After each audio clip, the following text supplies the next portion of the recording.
কোনোবাই এতিয়া ক'ব হাতীশিলা গণেশ মন্দিৰটো আছে কাৰণে সত্যৰঞ্জন বৰা গাত লাগিছে। গণেশ মন্দিৰটো কেৱল মোৰ নে? আজি শিৱদৌলটো কেৱল শিৱসাগৰৰ মানুহৰ নে? তলাতল ঘৰটো কাৰ? ৰংঘৰটো কাৰ? সেই ঐতিহ্য কাৰ? সেই গণেশ মন্দিৰ কোনো মানুহে বনোৱা নহয়, প্ৰকৃতিয়ে নিজে বনাইছে। প্ৰকৃতিৰ বনোৱা বস্তুবোৰক যদি আমি সন্মান কৰিব নাজানো তেতিয়াহ'লে কিন্তু এনেকুৱা ধৰণৰ ডিজাষ্টাৰ হোৱাটো খাটাং।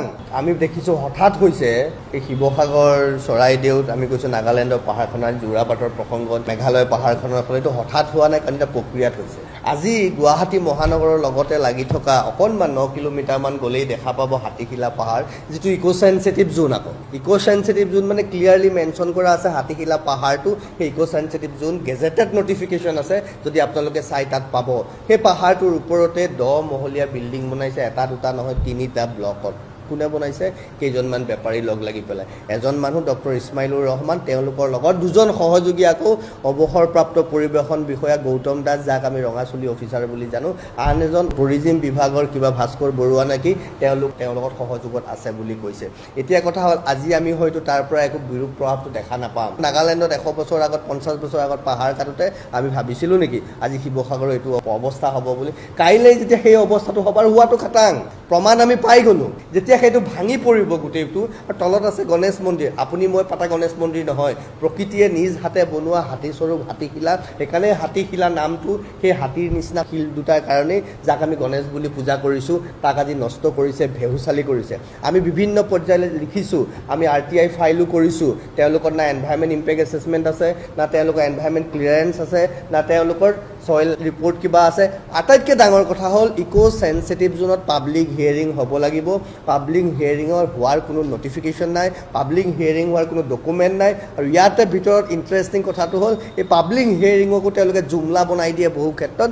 নিজৰ মনৰ মানুহ 10টামান গোটাব, গাঁওবুঢ়াজনকো মাতি আনিব, পকেটত কিবা এটা গুজি দিব, তাৰপিছত তেওঁলোকে হৈ গ'ল বুলি পাব্লিক হিয়াৰিং কৰি পেলাই নষ্ট কৰে। তেনেকেই আনকি শিলৰ কুৱেৰীবিলাকো মাটি খান্দিবলৈকো পাব্লিক হিয়াৰিং হ'ব লাগে, এনভাইৰনমেণ্ট ইম্পেক্ট এছেছমেণ্ট হ'ব লাগে, ক'তো হোৱা দেখা নাই। হাতীশিলাটো আমি ধৰি আছোঁ, বানপানীৰ কাৰণে বিষয়টো তল পৰিছে। হাতীশিলা প্ৰজেক্টটো বন্ধ হ'বই লাগিব, কাৰণ ই আজিৰ কাৰণে নহয়, 30 বছৰৰ পিছত গোটেইটো খহি পৰিব, গোটেই চন্দ্ৰপুৰৰ বৃহৎ এলেকাটো নোহোৱা হৈ যাব।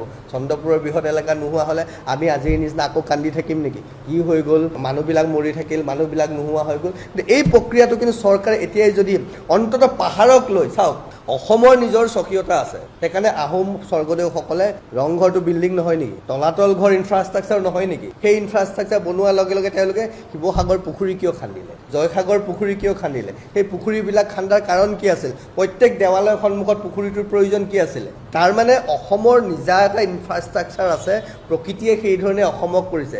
এইখন মেক্সিকো বনাব দৰকাৰ, ইয়াক দিল্লী সাজিব নালাগে, অসমক গুৱাহাটীক। ইয়াক কোনো এখন চহৰ হাৰিয়ানাও হ'ব নালাগে, মুম্বাইও হ'ব নালাগে, বেংগলোৰো হ'ব নালাগে, অসমৰ গুৱাহাটী অসমৰ দৰেই হ'ব লাগে। প্ৰকৃতিৰ লগত সহৱস্থান কৰি যিটো ব্যৱস্থা কৰিছে, কাৰণ মৰুভূমি দিয়া নাই নহয়, ইয়াত আমাৰ পাহাৰ দিছে, জান জুৰি দিছে, জলাশয় দিছে। গতিকে ইয়াৰ সেই ধৰণৰ যাতাৰ বিৰূপ হোৱা মানে এই ধৰণৰ প্ৰক্ৰিয়া হ'ব। গতিকে আমি সকলোকে কৈছোঁ, হাতীশিলাৰ প্ৰক্ৰিয়া বন্ধ কৰাব লাগিব। কেনেকৈ কৰে নাজানো, কিন্তু কৰাবতো লাগিব, আপোনালোকৰ সহায় সহযোগ লাগিব, কাৰণ ইয়াৰ নীতি বহিৰ্ভূতভাৱে হৈছে। নীতিগতভাৱে কওক, চাওক, আমি উন্নয়নৰ বিৰোধী নহয়, কিন্তু উন্নয়নৰ নামত যেতিয়া এই এনেকুৱা প্ৰক্ৰিয়া হ'ব, তাৰপিছত হাহাকাৰ কোনে কৰিব, কান্দিব কোনে, চকু পানী কাৰ ওলাব?